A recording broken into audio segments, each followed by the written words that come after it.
the government is not improving the lives of its citizens. And so what it is doing is renaming roads.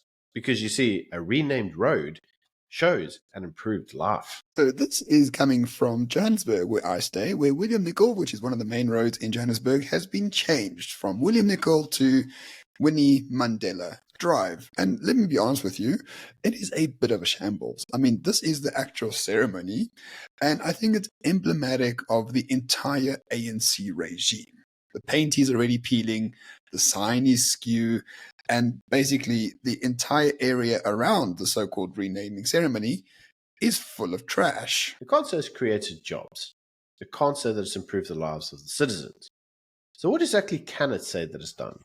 And renaming ceremonies are quick wins. They're nice little clever distractions from load shedding. It's a distraction from water shedding. It's a distraction from lack of job creation, buildings going on fire in Joburg, infrastructure collapsing.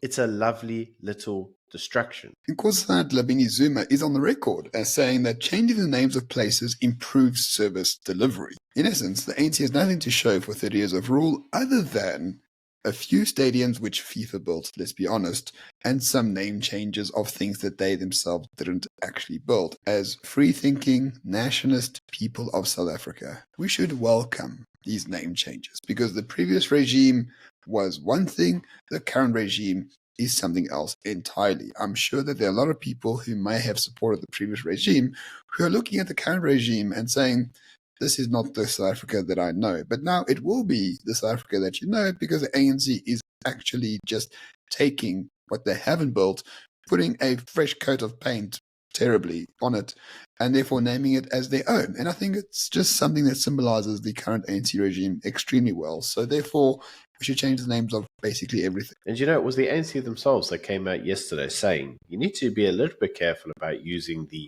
names of your struggle icons, because what you effectively do is you tar them with whatever it is that you are naming their name to. The Chris Hani Hospital in Joburg doesn't exactly have a good rap, does it?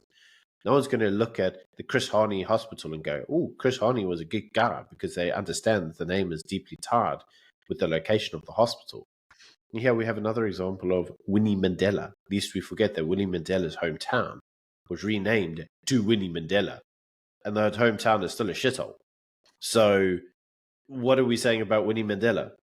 You've got to be careful about using the names of your struggle heroes, because inevitably you tar them with the trash that intending them to almost symbolize. I think you prove my point, Byron. This is an excellent strategy by the ANC. It's dumb to us, but excellent for them, because everything they do change symbolizes trash, which they are.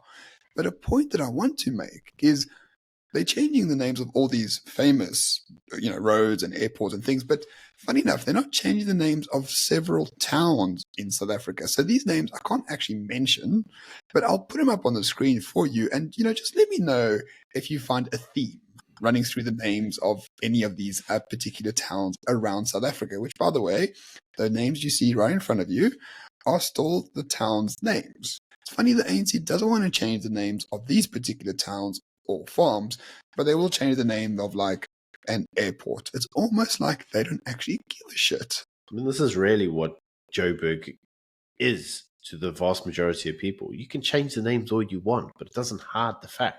They've got hijacked buildings everywhere, full of Nigerians. They've got drug dealers on every corner. It's like you're more likely to get shot in Joburg than find a job.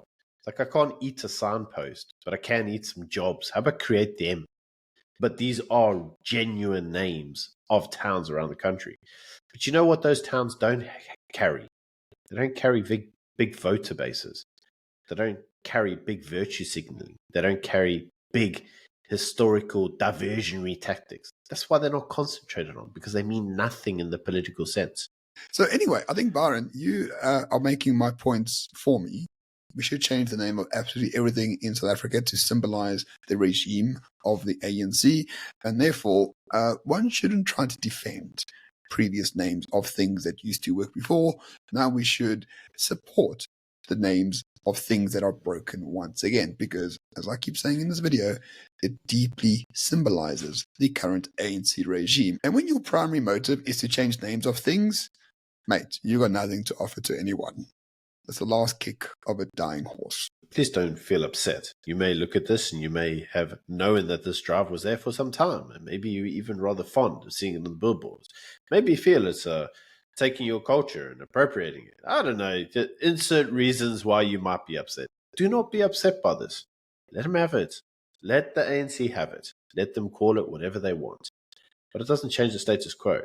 The ANC is still a failed governing party. It has still not achieved job creation in Joburg, and Joburg is not better off for the ANC in power. No matter how much they change the names of the city, it's not going to change the facts of ordinary people's lives.